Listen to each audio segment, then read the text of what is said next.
Patrick, for today. We are so grateful to have you here, and I think it's your first session with us at the Meta Centre. So we have known about you for a long time, and we're very grateful that you've accepted our invitation to not only give one talk, but two talks to all of us. So very grateful for that. And today's session, it's going to be open to however you like it to run, but usually our sessions, we can start with some short meditation, maybe 10, 15 minutes, guided by you, then followed by your talk, which is on Practicing for Insight, lovely title. And then after that, opening the room for question and answers. So if you could give us at least half an hour perhaps at the end, and I can facilitate the questions. And if anyone has any questions, they can pop it into the chat or they can unmute themselves and ask those questions. Is that okay? And how long should the talk be? Probably until 8, if not finish a bit earlier. So now it's 7:15. So 7:15 now. So and 6, okay. And so the talk will go until 8, for 45 minutes? Yeah, 45 minutes, yeah. And then we'll have a bit of meditation at the beginning. So play it by ear. But if you're finding that you're on a roll and your talk is going, it's totally fine to continue on as well. We're very flexible. Okay, good. Thank you. So will you ring the bells for the talk? I mean, for the meditation? I'm happy for you to do it. So you can choose however long you would like us to talk for. So just as a short intro though, Patrick, I'd love to just introduce you to the people who are here. We have some people joining us in person as well as those online. So for those who don't know, Patrick Harney, he has been a very long-term practitioner and teacher, and his talk tonight will be on Insight Vipassana, and specifically insight as understood in the Mahasi Sayadaw lineage. And some information about Patrick. Patrick has practiced mindfulness meditation, Satipatthana Vipassana, since 1977. And at that time, there was little or no Buddhist meditation training available in Australia. So he spent years traveling in Asia and the US, working with different teachers from different Buddhist traditions to learn the craft of meditation practice. Most of his training has been in the insight meditation lineage of Mahasi Sayadaw of Burma, which included several years as a Buddhist monk as well. And his main teachers were Sayadaw U Pandita and John Hale. And he's also trained in the Diamond Sangha lineage of Zen. Now Patrick has been a full-time teacher of mindfulness meditation for over 20 years. And he conducts residential and online retreats as well as workshops and seminars. And he's studied early Buddhism at postgraduate levels and has a particular interest in the original teachings of the Buddha before the invention of Buddhism. So we are so grateful to have you again, Patrick, to be here with us and to share the Dhamma with all of us tonight. We have in the room people who are long-term practitioners as well as also some people who are beginning the journey with their Dhamma practice. So I will now hand over to you to lead the guided meditation. Give me a couple of minutes. I'm going to fill up my water bottle and get a bell so I can time the meditation. I'll be right back. Sure.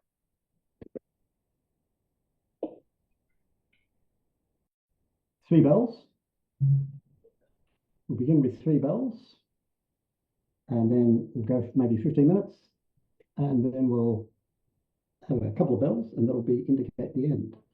So the purpose of the bell is to kind of set aside the time, and also we're listening to it, and that hearing is part of the meditation process, but this may become clear as we go through. So let's begin.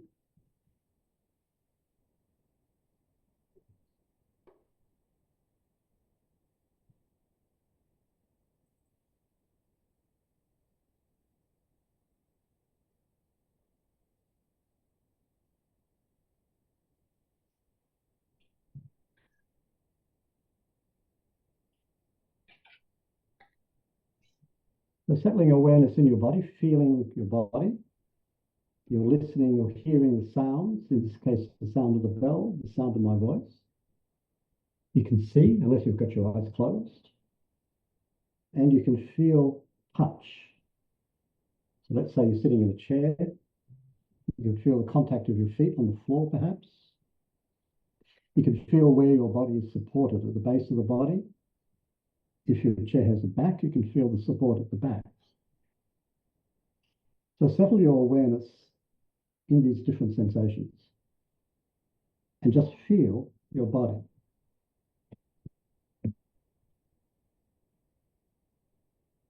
You notice the simplicity of what we're doing.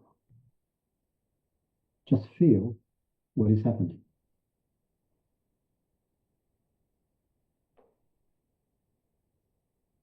As you're feeling your body, you might feel sensations. You might also feel the movements of your breathing. You don't need to give anything any particular importance, but just feel whatever is happening.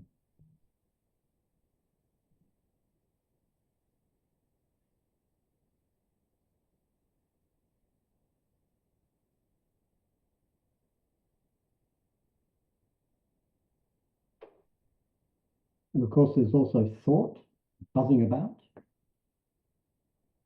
You might be telling yourself stories.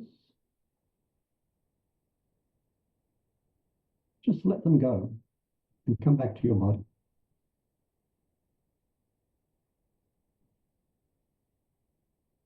And just feel your body.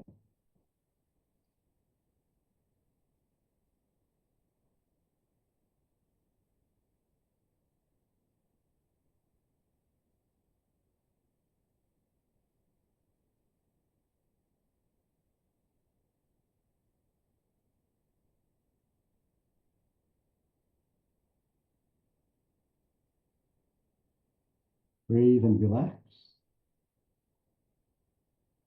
particularly on your exhalation. You might just relax. There's nothing to do.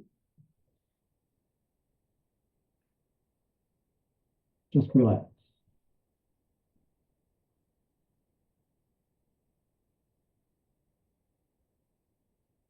And as you relax, feel your body.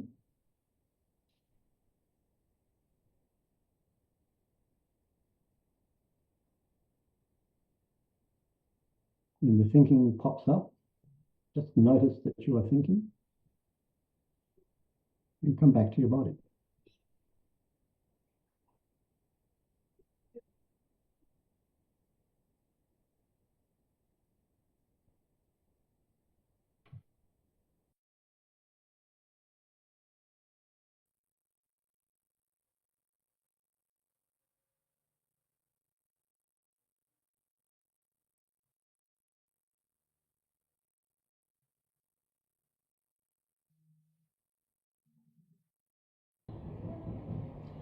We'll do the bell again because you couldn't hear it because I had the wrong setting.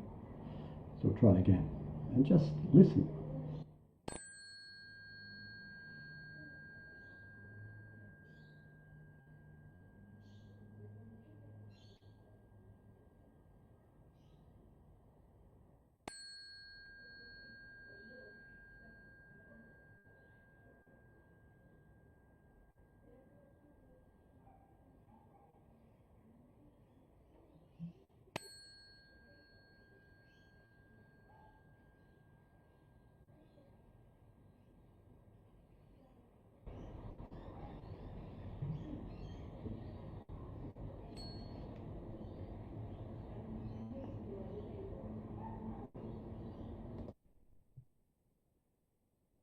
Notice how the sound comes and goes.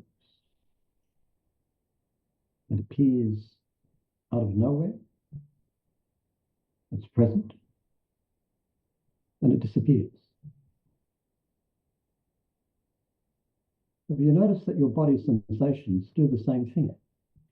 They appear, they do their thing, and then they disappear. You might notice that your thoughts are doing the same thing. They appear, they do their thing, and they disappear.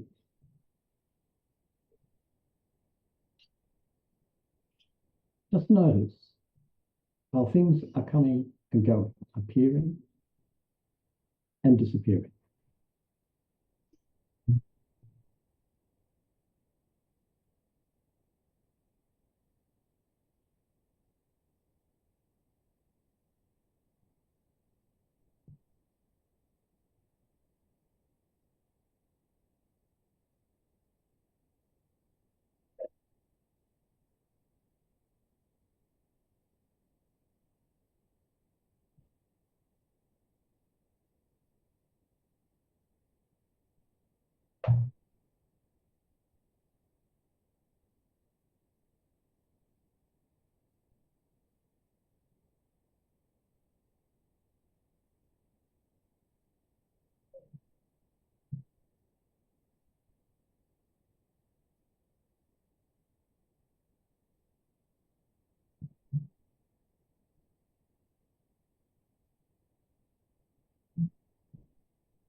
Did your attention wander off?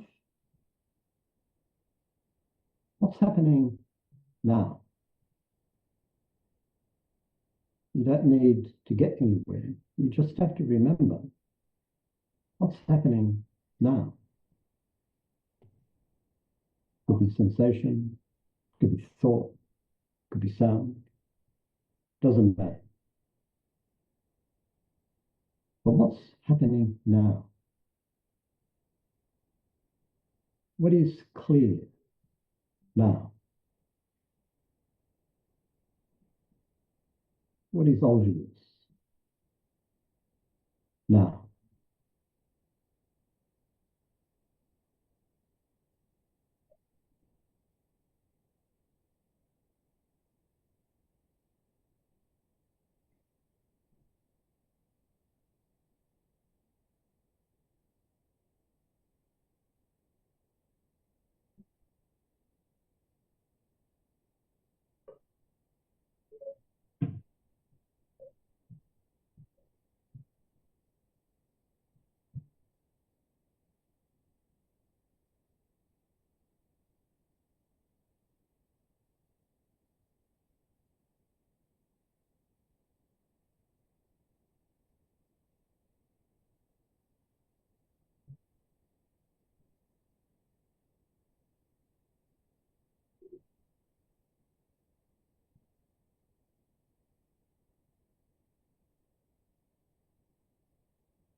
Have you been distracted? What's happening now? And is what's happening now? Is it appearing? Is it doing its thing? And then is it disappearing?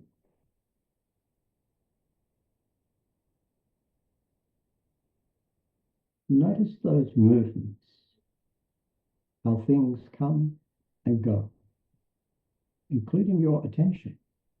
That comes and goes. Don't fight it. Just be interested and watch it.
What is clear now?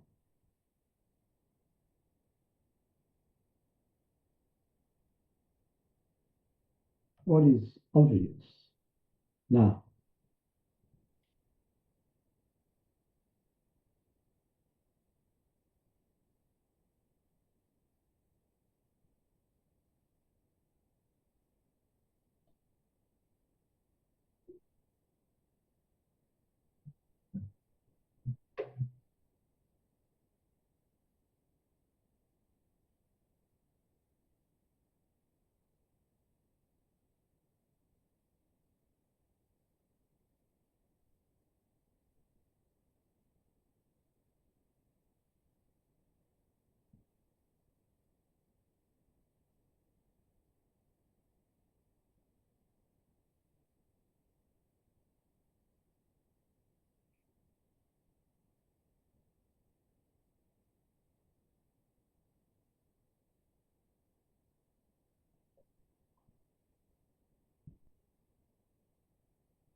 And back to your body. Feel sensation. And back to your mind. Feeling, thinking. You notice how things appear, and then they dance, and then they cease. Just let them, but watch them as they come and go.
Okay, coming out of that.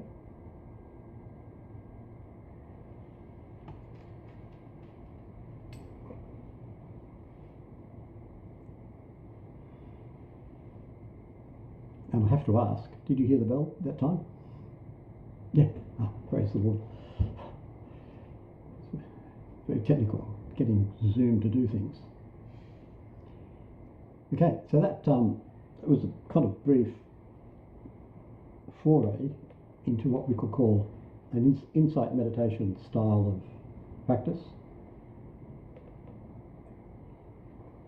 So what I'd like to do now is launch into the talk in which we talk about practicing toward insight.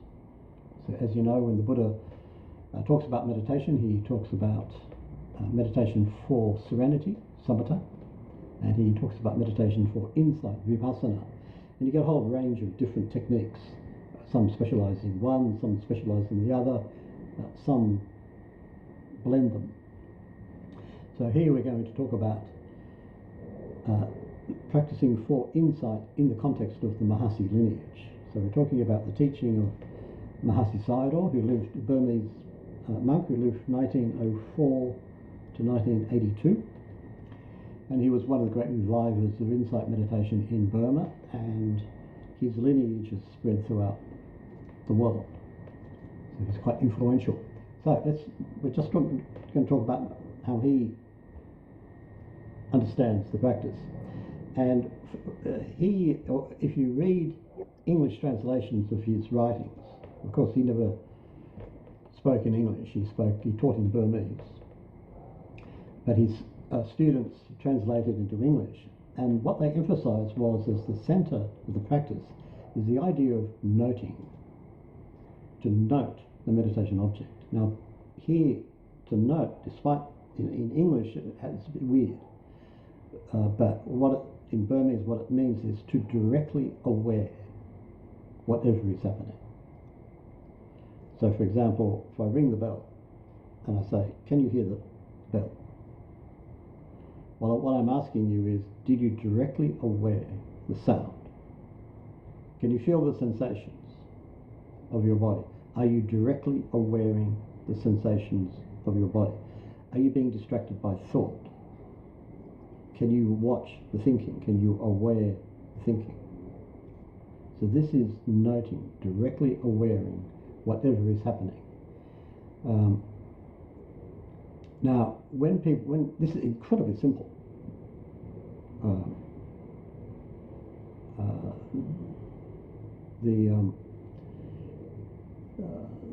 The simplicity of it is actually what makes it so difficult. Did anybody suffer from what we could kind of call distraction? Did that happen for anyone? Perhaps not for this group. Yeah. But other groups, people would say yes. Happened quite frequently. It's difficult to actually simply directly aware whatever is happening, and especially to do it over a period of time. Now, why is it difficult? It's difficult because we tend to get lost in our concepts about our experience rather than being intimate with the experience itself. We tend to live in the world of concept. We tend to live in a world in which what we take to be real is what we think is real, or what we assume is real. But what we want to do is to move into a world in which we're simply interested in how this experienced event right now, how it presents to me right now, what it does. For example, I said, I kind of made certain suggestions. Have you noticed that sensations appear and they dance, they cease? Have you noticed that thoughts appear, they dance, they cease? Now obviously I'm prodding you in a certain direction. In other words, do we notice that things change? And they change in ways that are beyond our control. How many people would say, I was in absolute control of my experience during this meditation period? Well, probably no one. We don't control experience. It changes, and it changes in ways that are out of our control. And the Buddha is constantly talking about this in terms of anicca, dukkha, anatta. So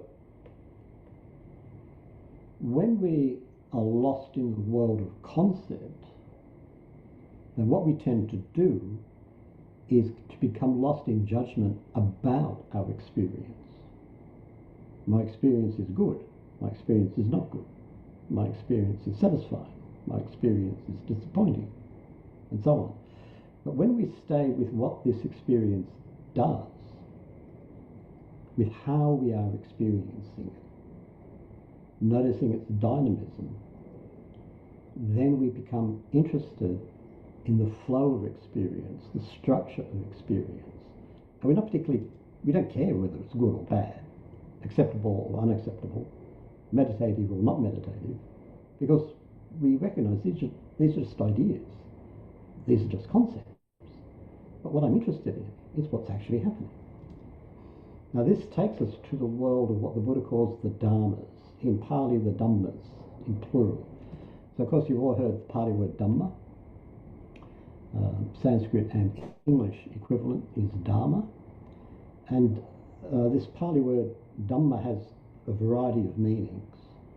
So for example, the Buddha's Dharma, the Buddha's teaching. Sometimes you see the word in the plural.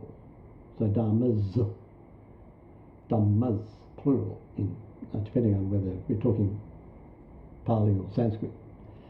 Now when he uses it in the plural, what he means is how we experience things. So Mahasi Sayadaw, for example, he tells us that what we think is real, what reality, quote unquote, comes to us in two forms. What we directly experience firsthand through the senses. And for the Buddha, of course, this includes mind. So what we directly experience firsthand and what comes to us indirectly, secondhand, through concepts about what we directly experience. So if I have any thoughts about my meditation practice, do you notice they're about? They're not the actual practice. They're thoughts about. They're secondhand. One step removed. Now for the Buddha, first-hand direct experience is associated with understanding and insight. Experience made up of second-hand concepts is associated with delusion and the suffering that accompanies delusion. So this is really central, particularly for meditation. In the Theravada, in Theravada Buddhism, direct first-hand experience is called ultimate reality, paramatta, which I think is spelled exactly the same as the centre of Sydney, but I think this is just coincidence. So direct first-hand experience is called ultimate reality, while second-hand experience, in other words, concepts about what we directly experience, is called conventional reality. When we're practicing meditation, when we are noting, when we are directly awareing whatever is happening, and this is the basic discipline of the practice, we're training ourselves to ground our perception in ultimate reality, in the world of directly experienced events, in the world of dharmas or dhammas. And this is the world where insight arises. Is this making sense so far? Any questions? We're getting very technical. We're talking about ultimate reality and conventional reality. But it does boil down to what we directly experience and concepts about what we directly experience. And our habit is to live in this second world of concepts about. So let me give you an example. Have you ever had the experience of having done a meditation session? It might be one session, might be a whole retreat. You finish it and you think, well, that was a complete waste of time, wasn't it? Have you ever had that experience? Have you ever thought, oh, that was hopeless? Now, you notice that that is a judgment about the experience. It's not the experience. The experience itself is something different. It could be the experience of restlessness. So my mind was too restless, I couldn't settle down, therefore it's no good. But the direct experience of restlessness is ultimate reality. That's exactly what we're looking for. And yet we don't take that seriously.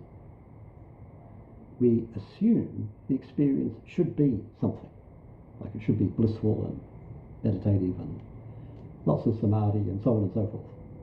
And we don't notice that all of that are just concepts. They're concepts about. They're not the actual experience.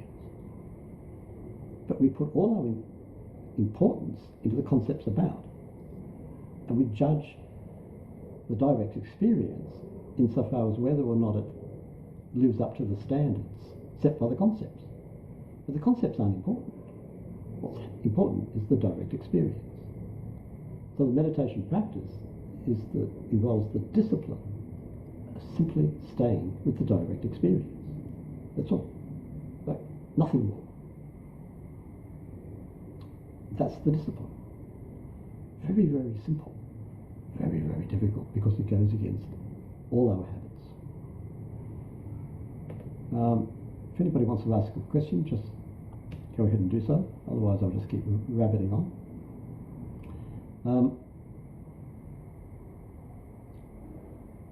Now, what the Buddha is saying is that when we're practicing for insight and we're just sticking with what is actually happening,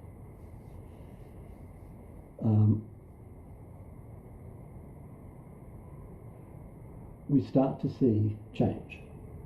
We start to see anicca, impermanence, and we develop what the Buddha calls anicca sanya, the perception of impermanence or the perception of change. So, and this is built into direct first-hand experience. Now, normally what we've been doing all our lives is we've been training ourselves to live in the perception of permanence, of not change. And Buddha is saying, no, what you want to do now is actually develop the opposite perception, the perception of change.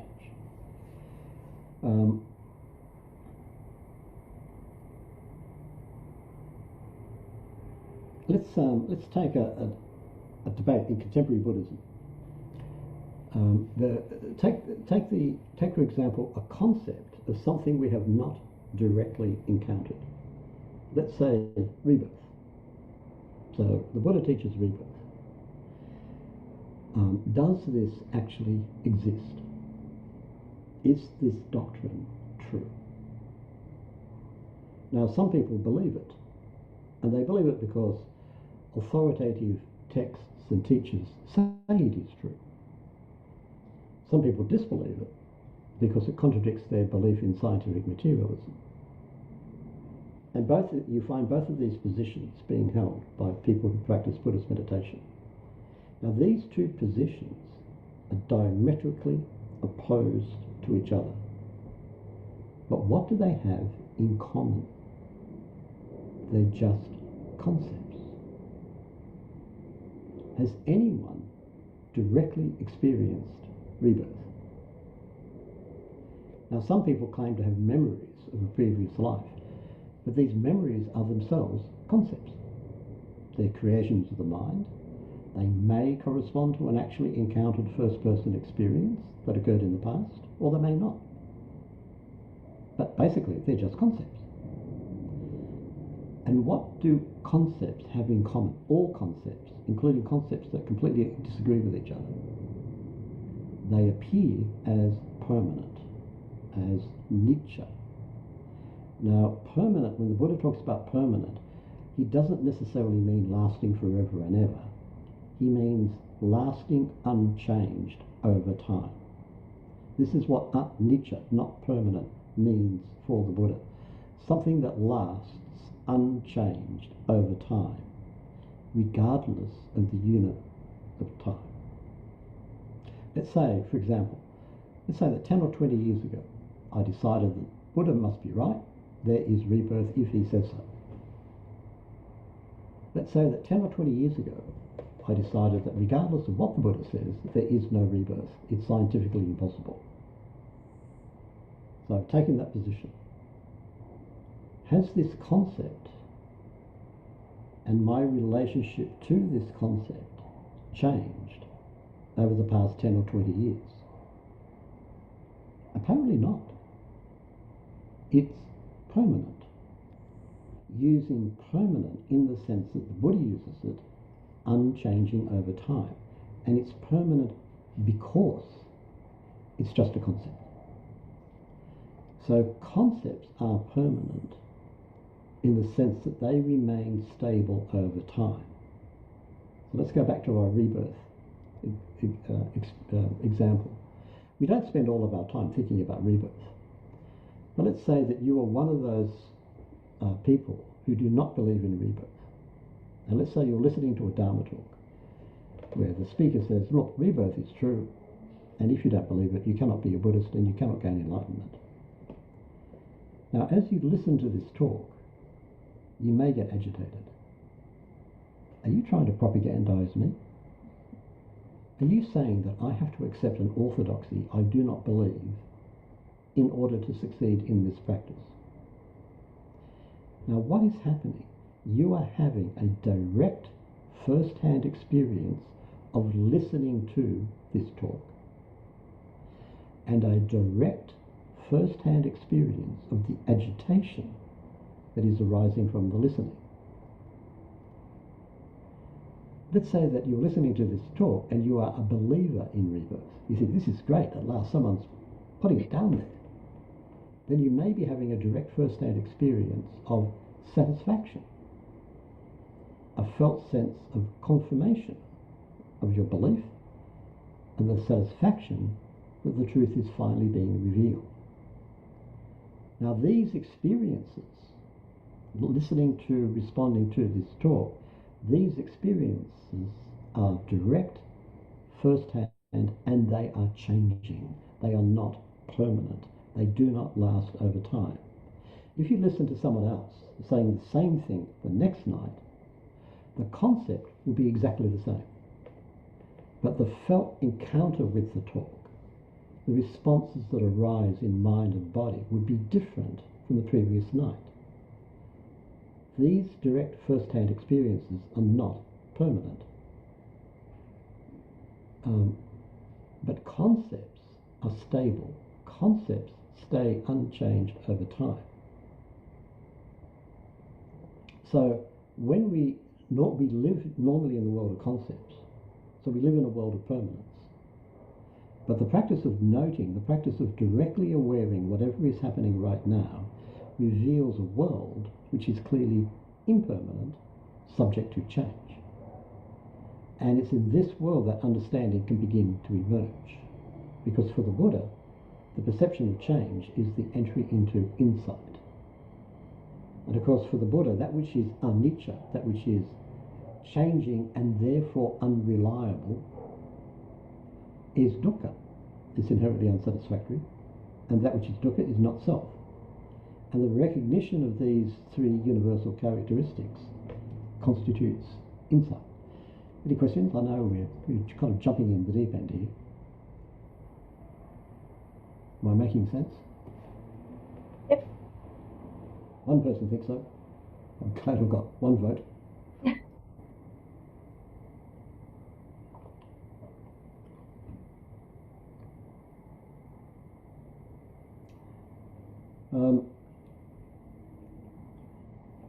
So let's move on. So in one very famous teaching, the Buddha says, Sabbe sankhara anicca, Sabbe sankhara dukkha, Sabbe dhamma anatta. If you're looking for this, this is the Upada Sutta arising, Anguttara Nikaya, Book of the Threes, number 136. Now this could be translated as, all constructions are impermanent, all constructions are painful, all phenomena are not self.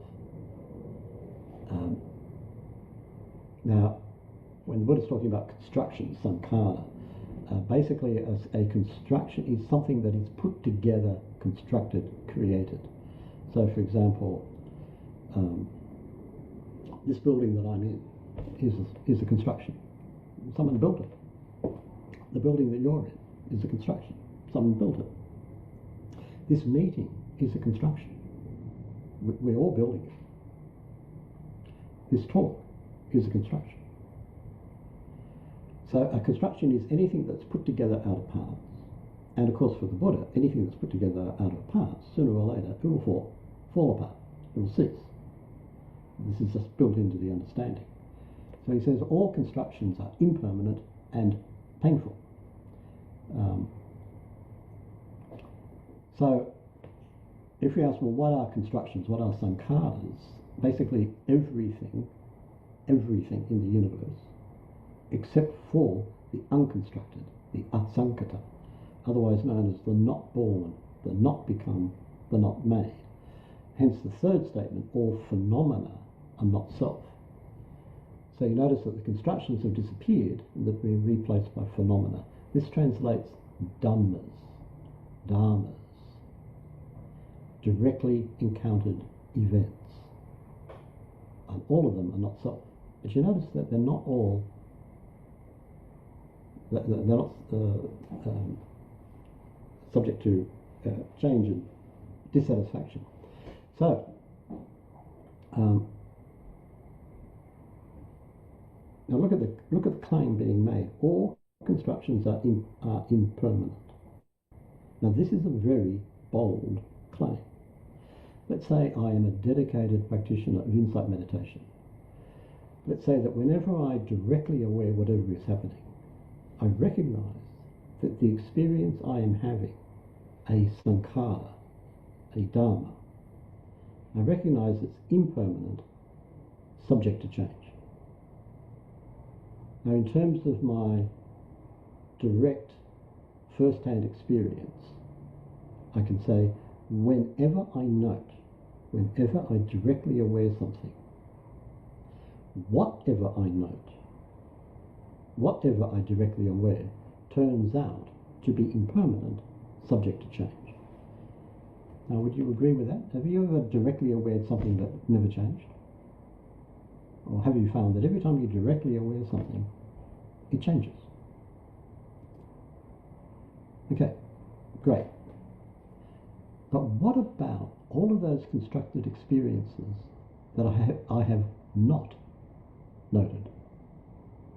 What about all of those experiences that occurred before I started meditating? What about all those experiences that will occur in the future? So I haven't noted them. I haven't directly awared them. I have no direct first-hand experience of them. So any idea that I have about them is what? It's a concept. And doesn't that mean that any belief I have in their impermanence is just a return to the world of concept? Isn't the Buddha, with all this stuff about just stay directly with the experience, don't go into concept, doesn't he just take us to a paradox where at the end of it he expects us to take on a concept which we cannot possibly verify? So what we've done is we've arrived at a paradox. We practice diligently to drop our second-hand experience of concepts and to stay with the direct first-hand world of changing phenomena. And if we do it successfully, where does it take us? To more concepts. The concepts of a universal impermanence, pain, and not self. Another way of looking at this is, have we done all this work just to end up with another belief structure? Now, not only that, but according to the tradition, insight meditation, strictly speaking, begins when our meditation object is one or more of the three characteristics, the three universal characteristics, But if the three characteristics are concepts, how do we note concepts? Isn't noting the practice that deconstructs concepts, that takes us to a world beyond concept? Isn't that the whole idea? So we come across a paradox, and what we're going to do next talk is try to explore this paradox and see where it takes us. But this is the paradox that we're faced with. The whole training is all about drop the concept, just stay with the actual experience. When we do that, we notice the actual experience is changing. And the Buddha goes beyond that. He says all experience is subject to change. But as soon as he makes that move, hasn't he just taken us back into a world of concepts? And what are we doing there? So let's explore this in the next talk, and explore it in your own meditation practice. And see what you come up with. Wonderful. Thank you so much, Patrick. Just on that last point, in terms of the practice, will it get to a stage where the three characteristics of anicca, anatta, dukkha no longer be concepts? They are what will be the direct experience of impermanence. That's the idea. But how that works is quite mysterious, and this is what we want to explore. Interesting. So, go on. Yep, go on. Because it will take us into the nature of awareness itself, which we haven't talked much. So far we've just been taking awareness for granted, as if we know what it is. Okay, well, I won't jump the gun then, because we do have a second talk with you, Patrick, on the 27th of March. So maybe I'll leave my views to that talk then. But it leaves us all in a really interesting space to know how we get to understanding anicca, anatta, dukkha no longer as concepts, but as direct experience. So, Patrick, we do have some questions that's online, which I'm happy to share with you. So the first question is, how are thoughts and perceptions and feelings connected? It's a very technical one. They're all part of the same general process of constructing a world. If you think about the Buddha's teaching on the senses, the six senses, seeing, hearing, smelling, tasting, touching, minding, and the Buddha calls this sabbha, everything. Now, if you look at the five physical senses, each of them is a particular, or a sense is a sensitivity. So take the eyes. There are two little parts of the body that are sensitive to light. So my hand is not sensitive to light, but these two parts are sensitive to light. So they pick up visual data. The ears are sensitive to sound. They pick up audio data, and so on. Mind is so each sense is a sensitivity to a particular form of data. The five physical senses each have their own unique streams of data. So the eyes do not hear, the ears do not see. So you've got these five streams of data coming towards us. Mind has its own unique data, for what we've been calling the world of concept. But it also picks up the five streams of physical data. So all of these streams of data flow into mind. And then the mind's job is to make meaning out of it, to create a meaningful world. So if we take, for example, perception. Perception is recognition. That gives us our sense of familiarity. So, for example, I turn up in this quite mysterious phenomenon called the Zoom room, and I pretty soon pick up that this is a Buddhist meditation group. I could tell because you've got that metta sign behind you. That's a clue. Now, imagine someone who's never in their life ever had anything to do with meditation, and they would not have the faintest idea what metta means. And they turn up and think, what is going on here? I don't know what this is. Who are these people? Because they don't have, the perception hasn't been worked out yet. So perception is based on experience. A good example is language. So if you if you're listening to your native language, you just understand what's being said.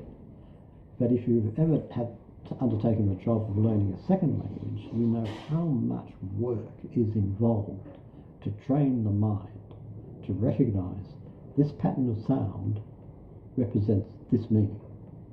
That's the job of perception. So perception gives us a familiar world. What was the...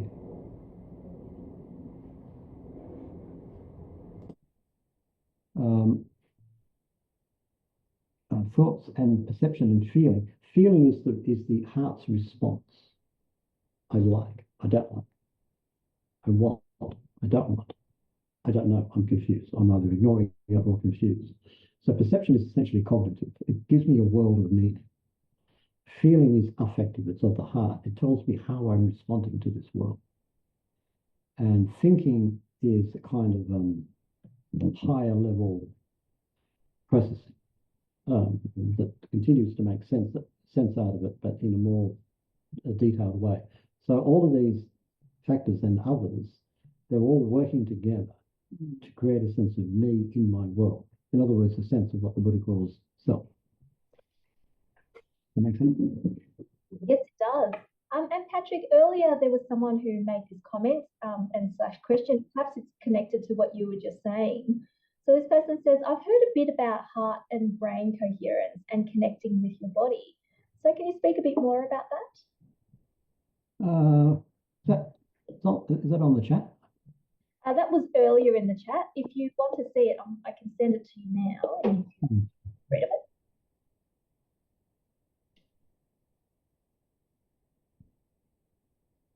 Here we are, heart plus brain coherence and connecting with your body. Well, in the Western world, we're obsessed with brains. We think that when people talk about the mind, you notice they often use the words mind, brain, and head interchangeably, as if they're the same thing. Just absolutely ridiculous.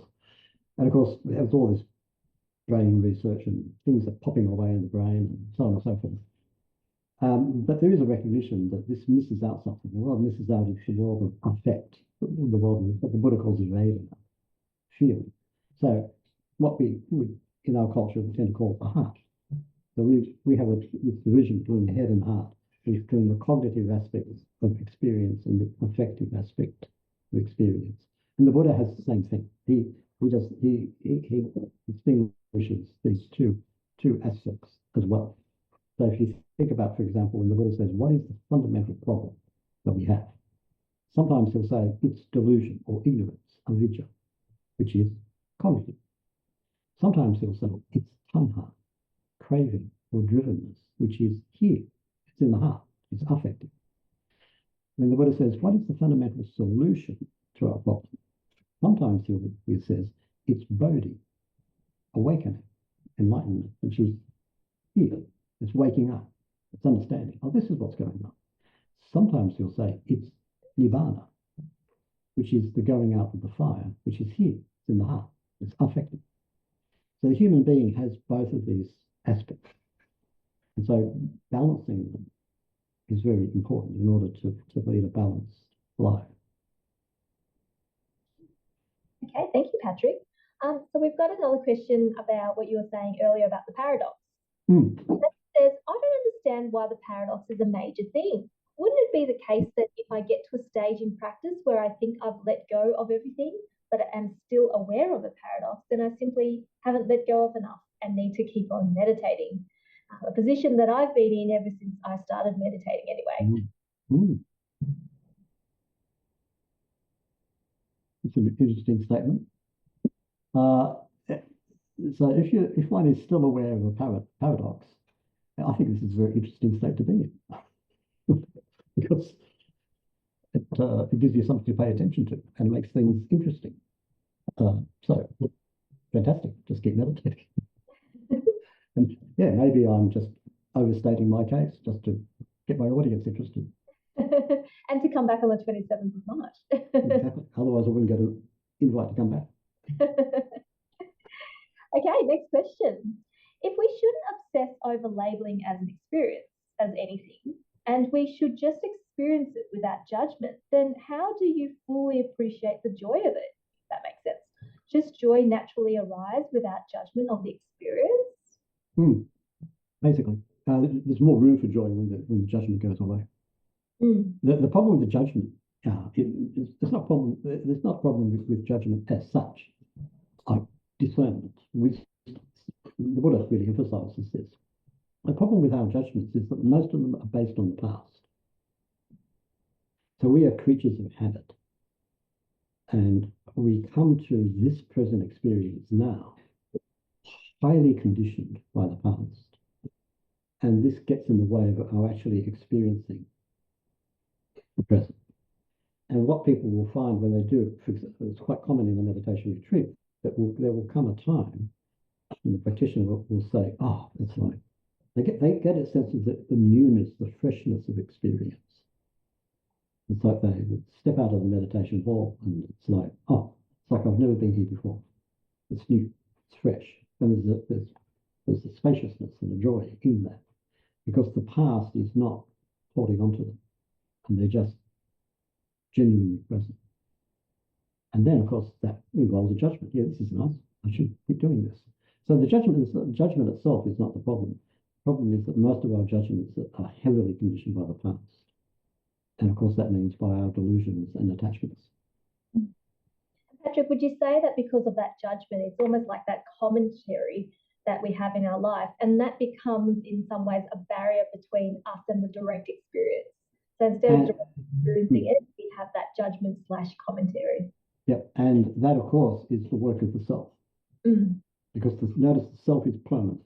The self is product of the past, and it doesn't change. That's the nature of the self. So that's where we're trapped. Yeah, and it's very true what you said about how the judgment is very much part of that habit and also part of the past, and it relates to that. But would you say also that judgment, there is a sense of comparison as well, and that's also the opposition of the self, comparing something is better or worse, what we want. Yep, that's the world of concept. And of course, that sense of comparison in its heart is what the Buddha calls mana, which is a central movement of the self. Mana is usually translated conceit, but it means measure. It's an action noun from the root ma, to measure. Now, if you think about if you measure something, you get out your ruler and you measure it. In doing so, what you've done is you've created a border where this thing that I'm measuring ends and the rest of the world begins. So fundamental division. Me in here, you out there. So this is the fundamental act of self. And for the Buddha, full awakening is the complete letting go of that mana. Very good. And also, just coming back to that question too, the person was asking about not obsessing over labeling an experience, connecting that with judgment. So the labeling or the noting practice in the Mahasi tradition, is that a labeling or noting practice that is without judgment? So that's the difference. This is great, causes great confusion. People think noting means labeling, and they think it because of this use of the English word to note. But in Burmese, there's a verb that means to aware, and this is. But if you notice that in English, we don't use awareness as a verb; we use it as a noun. We don't say "I aware." We say "I am aware." Yeah. But noting essentially means aware. But when the Mahasi's disciples were translating into English, they scratched their heads that these people don't have a verb for awaring. We'll just use noting. That'll do. And the labeling, the naming can be very, very useful because it helps to aim the awareness precisely where you want it to go. And when you're practicing for insight, precision in awareness is very important, much more important than if you're doing serenity meditation. So remember, insight meditation is all about change. Well, if you're going to see change very clearly, you need to distinguish between this and that. This becomes that. this ends, that begins. So you need to be precise with the awareness, and the naming helps precision. But it's basically an optional added extra. You don't need it. Some people find it extremely useful and they use it a lot. Some people find it just gets in the way. It gets too conceptual and it's not useful for them. Some people find sometimes it's useful, sometimes it isn't. So it's the optional added extra, but the essential thing by noting we mean directly awareing, with or without a name. Doesn't matter. Directly awareing. Very good, thank you. Someone has asked related to that, how about knowing instead of noting as a verb? That would work. But knowing in English can have a too conceptual implication to it. I like awareing because there's no conceptual overlay. So I talk about awareing because it cuts through the concepts. You can know your way home, for example. Well, that's purely conceptual. But knowing the feel of sitting on this chair, swaying backwards and forwards, that's not conceptual. It's direct. So it's how we use language in meditation practice is very important because language easily leads us astray, but equally it can be very helpful if we find the right term. And this is one of the challenges when you undertake meditation practice is to use language skillfully. The Buddha spent a lot of time refining his language to get it right. So if knowing is helpful, go for it. Otherwise, awareing. Otherwise, aware. Very good. Patrick, another question slash comment. I've noticed people being sucked into pattern recognition to the point of near delusion and paranoia. I imagine anything taken to extreme is going to get you into trouble.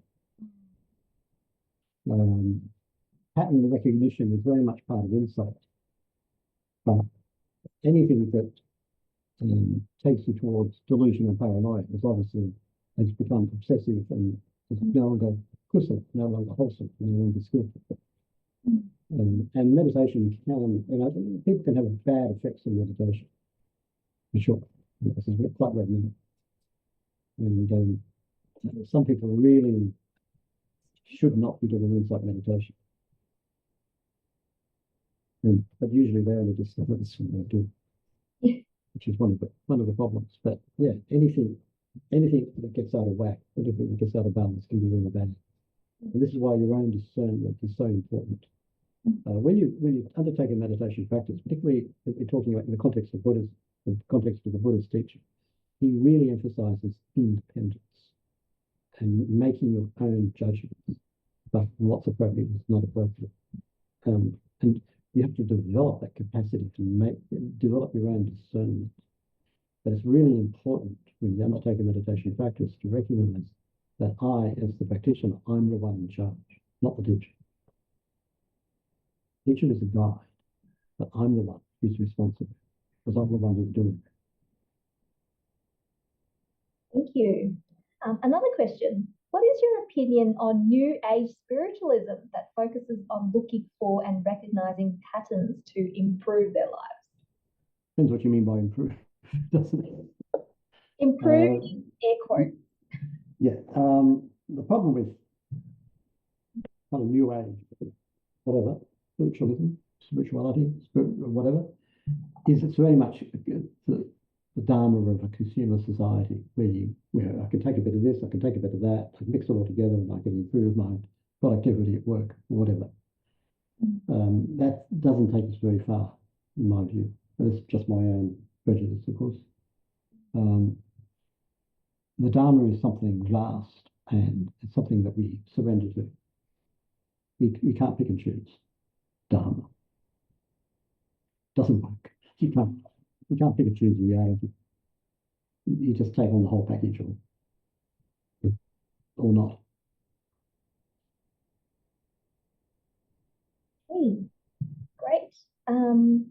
All right. So I'm just gonna. We still have 10 minutes. So seeing if anyone else has any final questions before we close off.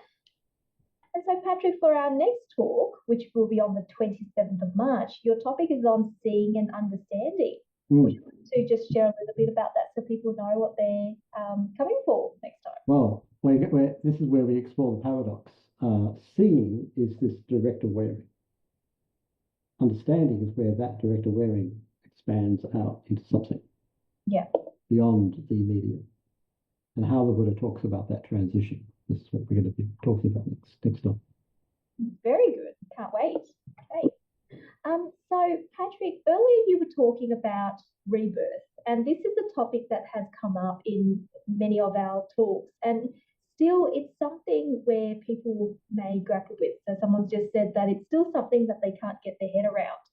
So, could you share with us more about rebirth, especially for those who really just can't believe in it and can't understand it? Well, first of all, you don't have to believe in it. It's completely unnecessary. As for wrapping one's head around it, it is quite something difficult to get a hold of, not simply because of the cultural distinctions, like it's not part of our Western culture, but also because the Buddha's understanding of rebirth, of life after life, is based on his understanding of not self, anatta. And this is the first, people usually assume that when the Buddha talks about rebirth, he's talking about personal survival after death. So post-mortem survival. He is not talking about post-mortem survival. He's talking about not self, anatta.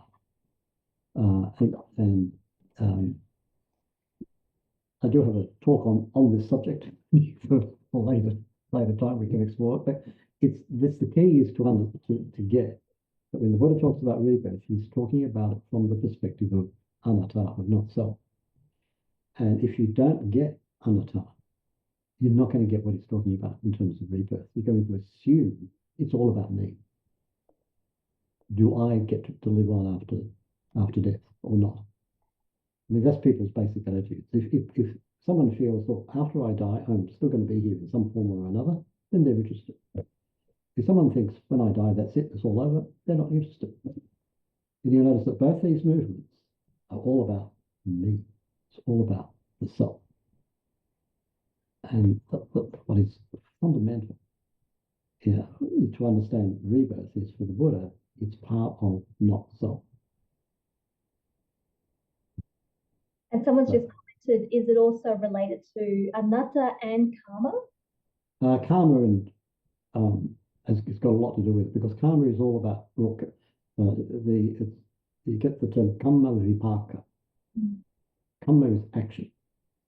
Vipaka is ripening, how the action ripens. Now, the ripening process can be instantaneous, bang, or it can take an immense period of time, any unit of time. And so that is clearly interrelated to rebirth. For example, in contemporary secular Buddhism, where people begin by saying there's no rebirth, mate, face it, when you're dead, you're dead. That's it. Those people will also be highly skeptical about the reality of enlightenment. And someone will just simply say, look, enlightenment, quote unquote, is psychologically impossible. And either they'll dismiss it completely, or they'll lower the standard dramatically, like the American internet gurus. And they say, look, if you're relatively balanced and economist, then you're enlightened. Now, why do these two go together? Why the rejection of rebirth on the one hand and the inability to come to terms with the idea of enlightenment on the other hand? Why do they come together?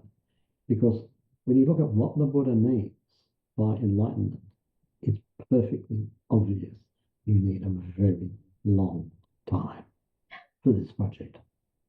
And if you've got to do it in a human lifetime, you probably won't make it. So you need much more time.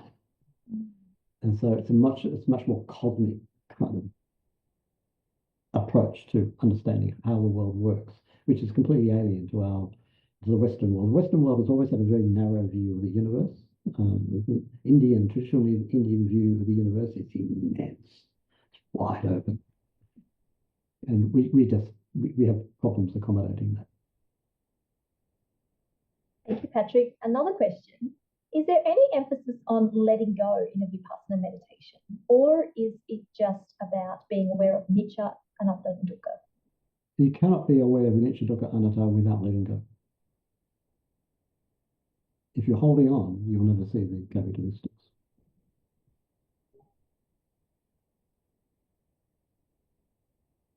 Okay, that was the answer. Thank you. Another question that was sent to me privately. Are all paradoxes resolved when one stays in touch with ultimate reality? Yes, eventually. And when I say eventually, I'm using conceptual, I'm being conceptual here. Because time is just a concept. But yes, that's right. Very good. I think that's all the questions tonight. Thank you so much, Patrick. Thank you. And my apologies for being late. I just completely lost it. That's okay. Time is but a concept. But we are delighted to have you again on the 27th of March. So I hope everyone can join that session. It's going to be very interesting, especially that hook that Patrick has left us with. So if you want to find out more, then please join us. And it will be same time, same place, 27th. Mm-hmm. And Patrick, can I invite you to end the session tonight with either a closing prayer or a dedication?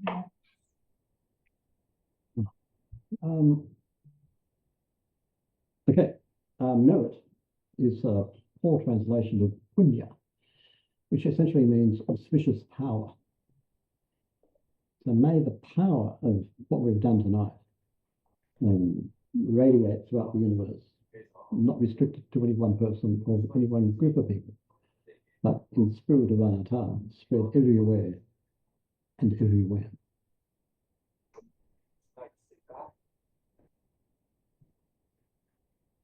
Okay. Thank you, Patrick.